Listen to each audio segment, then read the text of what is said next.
más o menos. Sí. Junio del 2008 a abril del 2010. Dentro de todos los antecedentes que usted, me imagino, debió haber visto o tenido en consideración en ese cargo, ¿tomó conocimiento de si a esas fechas se había intentado comprar este predio por parte de la Conadía? Tengo entendido de la anterioridad, pero no recuerdo en qué periodo fue. Se había enviado carta al propietario con la finalidad de ver la posibilidad de comprar el predio. El procedimiento establece que cuando una comunidad está interesada hace la solicitud a la corporación y es la corporación quien le escribe formalmente al propietario con la finalidad de establecer la vinculación de negociación. ¿Cuál habría sido la respuesta de Jorge Lucille? En ese minuto tengo entendido que no respondió. O si respondió fue negativo, porque durante algún tiempo eso no se volvió a materializar por parte de la corporación la intención de adquirir ese predio. ¿Qué otros predios pretendía comprar la Conadía en el sector? En ese sector, no sabría decirlo. Porque la corporación tiene. Lo que pasa es que las comunidades habitan en todo el territorio de la región y en todas partes del territorio las comunidades deciden solicitar predios para que se adquieren invocando el artículo 20 ¿ya? Y los títulos de que ellos poseen y sobre limitaciones que están establecidas en la ley. Por lo tanto no tenemos una cuantificación de, digamos, al menos me imagino que la gente que trabaja en el fondo de tierras de la CONADI tendrá el detalle, pero no sé, me imagino yo que habría las comunidades solicitando terrenos en esa zona, no estoy seguro. Se me refiere que la política de la CONADI, de acuerdo a los procesos que existen, adquiere los terrenos en donde no existe conflictividad. ¿Por qué aquí se adquirió un terreno donde había conflictividad? ¿Por qué se tomó esa decisión de parte de la autoridad política? También ese es un principio de decisión política, no es un principio de facultad legal. ¿Ya? En algún minuto. Perdón, o sea que aquí hubo una decisión política hecha. Hubo una decisión política de buscarle una solución a la conflictividad que se había presentado en nuestro territorio.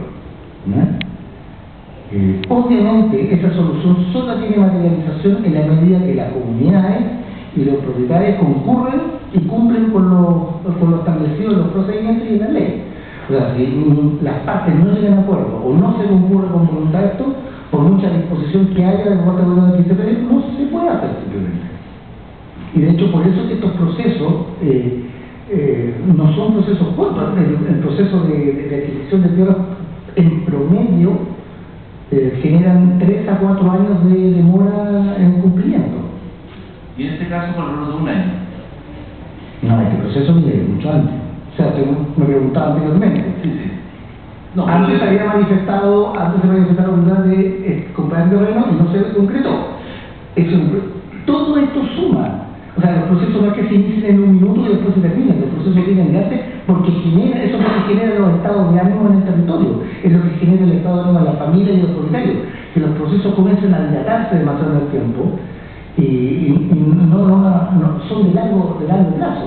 Sí, pero bueno, nosotros dicho aquí la decisión de sentarse y de crear esta comisión, de nombrar al señor Iraña por parte de la presidenta fue a raíz de los hechos que provocaron la muerte de este comunero. Ahí derechamente empezó una negociación y eso fue en 2008, la venta estaba al 2009. Claro. O sea, eso fue la voluntad del gobierno de darle un giro, una inflexión a la materialización de su política indígena. De hecho, surgió la política pública a reconocer, que fue lanzada en agosto del año 2008. Esa fue la inflexión que hubo, el detonante que el gobierno tomara un nuevo río respecto de cómo se estaba conduciendo la política pública indígena y se adquirió fuerza en el sentido de poder materializar finalmente la ratificación del Convenio 169, el generar comisiones, pedirle a los diferentes ministerios y gestores de política pública que generaran nuevos instrumentos, eso fue. Y una de las líneas que ocasionó inflexión fue la posibilidad de agilizar el tema de las adquisiciones de tierra. Y ahí ustedes recordarán que salió muy comentado el hecho de que el gobierno declarase que ellos tenían la voluntad de satisfacer las demandas de 115 comunidades por adquisición de predios, que generó cierto digamos, ruido, comunicación en el ambiente.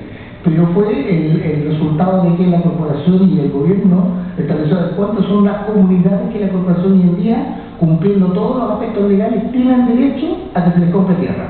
Y ese número dio 115. Y además había otro número que eran 308 comunidades, que son las que hasta ese minuto, hasta con fecha de corte marzo del año 2008, habían solicitado a la corporación o iniciado causa de la corporación para que se les comprara la tierra. ¿Usted realmente conoció o tuvo alguna conversación con Jorge Luxinger directamente? No.